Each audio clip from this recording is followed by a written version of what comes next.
السلام عليكم، ازيكم؟ لو عندك قطعة ستانلس من تبر وير وعايزة تستخدميها، هتستخدميها كده على طول؟ طبعا لا.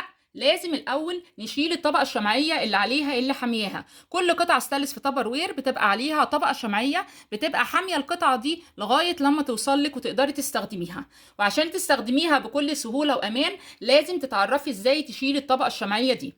لو أول مرة تشوفوني في قناتي، أنا اسمي أمال، والنهاردة هنتعرف على كيفية غسيل ستانلس تابروير لأول مرة وكيفية إزالة الطبقة الشمعية.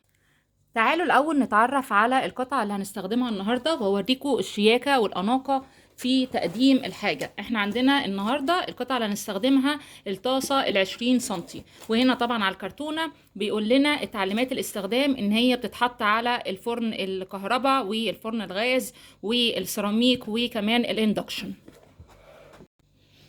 بنلاقي طبعا في كل كرتونة الكتالوج بتاعها زي ما قلنا قبل كده. المفروض ان احنا بنقرا التعليمات الاستخدام كويس جدا عشان نقدر نتعرف على طريقة الاستخدام الآمنة للمنتج، لان هو طبعا ضمان مدى الحياة ضمن استخدام منزلي سليم.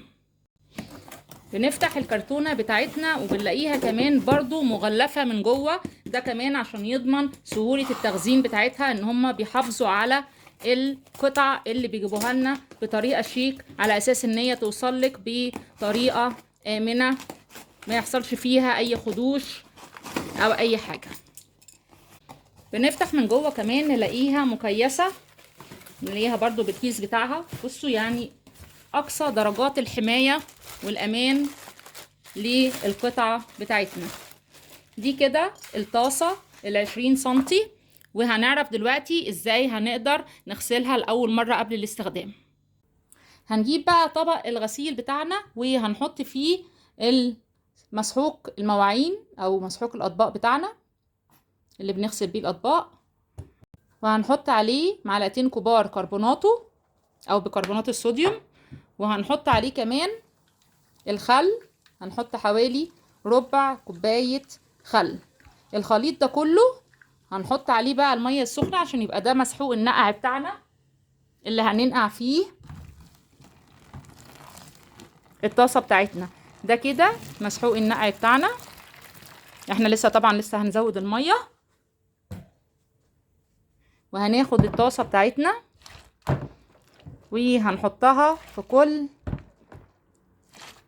مسحوق النقع ده وهننقعها فيه كده. احنا غمرنا الطاسه بتاعتنا بمسحوق النقع بتاعنا اللي هو مسحوق الاطباق ومعاه كربونات الصوديوم او الكربوناتو والخل والميه بتاعتنا السخنه. هننقع فيها الطاسه كلها، ولازم كمان يا جماعه الايد كمان تتغطى لان الطبقه الشمعيه على الطاسه كلها، على الطاسه من جوه والقاعده بتاعتها وكمان الايد، فكل ده لازم يتغمر فيه مسحوق النقع بتاعنا. هنسيبه منقوع من نص ساعه لساعه لغايه لما ايدينا تقدر تستحمل الميه اللي موجوده، ونغسل بعد كده الطاسه بتاعتنا. بعد ما عدى حوالي ساعة على الطاسة بتاعتنا، احنا الطاسة بناخدها وبنغسلها بالسبونج بتاعتنا العادية. واهم حاجة ان احنا واحنا نغسلها كويس جدا.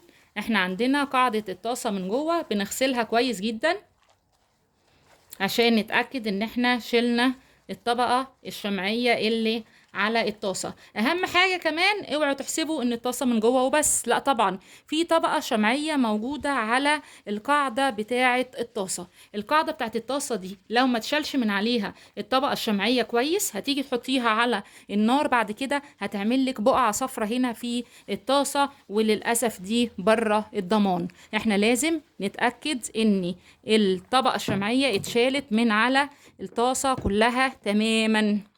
فهنغسلها كويس جدا بالسبونج بتاعتنا، وبعد ما نغسلها عادي خالص احنا هنعمل ايه؟ هنشطفها كويس جدا، وبعد كده هنشوف الخطوات التانية. بعد ما شطفنا الطاسة كويس جدا هنجيب بعد كده فوطة بيضة وهنعمل نمسح بيها الطاسة كويس جدا. ليه جايبين فوطة بيضة؟ عشان لو طلع اي لون في الفوطة هنعرف ان الطاسة لسه ما نطفتش. ادي الفوطة بتاعتنا بيضة وزي الفل، نتأكد منها كلها الجوانب كمان اهي طالعة بيضة. القاعدة زي ما قلنا اهم حاجة كمان عشان ما يبقاش فيها طبقة شمعية. كده الفوطة زي الفل بيضة وزي الفل اهي. طيب لو احنا دلوقتي الفوطة واحنا بنعمل الطاسة طلع فيها لون، يبقى كده عملية الغسيل لازم تتكرر تاني، ونكررها مرة كمان عشان نتأكد ان احنا اتخلصنا من الطبقة الشمعية كلها. كده الطاسة تكون جاهزة على الاستخدام بطريقة آمنة وسهلة. يا رب يكون الفيديو كان مفيد ليكم، واكون اضفت لكم معلومات ما تكونوش عرفتوها قبل كده، وتكون المعلومات مفيدة فعلا، وتكونوا عرفتوا ازاي نشيل الطبقة الشمعية من اي ستانلس قبل ما نستخدمه عشان نستخدمه بطريقة آمنة وسهلة. لو الفيديو كان مفيد ليكم ما تبخلوش على اصحابكم، لايك وشير مع اصحابكم. اشوفكم على خير قريب، والسلام عليكم.